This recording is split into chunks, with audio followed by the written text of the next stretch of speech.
ਮੁੰਸ਼ੀ हाँ चो साहब ਮੁਲਕ ਦੇ ਕੀ ਹਾਲਾਤ ਵਾਕਿਆ ਚੱਲ ਰਹੇ ਨੇ? चो साहब हालात खराब ही ने सवेरे सब्जी लैन गया वा सब्जी लईए तो कहते पैसे दे फिर दांगे सब्जी ठीक है पेट्रोल पवान गया वा वो कहते पहले पैसे दे फिर पेट्रोल पावांगे ਤੇ ਤੂੰ ਉੱਥੇ ਚੌਧਰੀ ਦਾ ਨਾਂ ਨਹੀਂ ਲਿਆ? तो इस साहब ना लांगे वो जे शायद लई होंदी वो भी खो लेंदे ने ਆਇਆ ਟੁੱਕ ਕਰਕੇ ਸਾਨੂੰ ਦੱਸੀ ਨਾ ਹੈ ਆ ਮੁੰਸ਼ੀ ਇਹ ਬੰਦੇ ਕਦ ਖਲੋਤੇ ਨੇ? पता नहीं आओ देखिए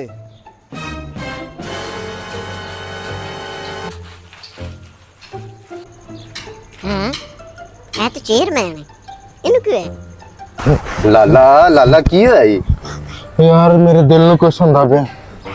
छोटा जाओ तो बोतल मंगवावा बोतल लेके आप ਨਹੀਂ ਨਹੀਂ ਤੁਸੀਂ ਨਾ ਬੋਤਲ ਨਾ ਮੰਗਾ, ਤੁਸੀਂ ਮੈਨੂੰ ਪੈਸੇ ਦੇ ਦਿਓ ਮੈਂ ਆਪੇ ਪੀ ਲਾਂਗਾ। चल ला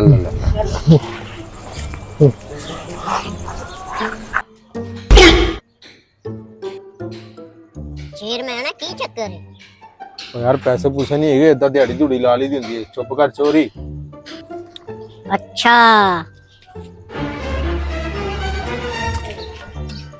ਮੁੰਸ਼ੀ हाँ जी ਆ ਮੇਰੀ ਪੱਗ ਫੜ अच्छा जी ਤੇ ਡੰਡਾ ਫੜ अच्छा जी ਤੂੰ ਡੇਰੇ ਚੱਲ ਮੈਂ ਆ ਰਿਹਾ ਵਾਂ।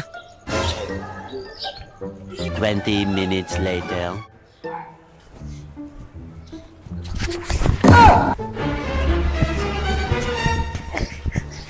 क्या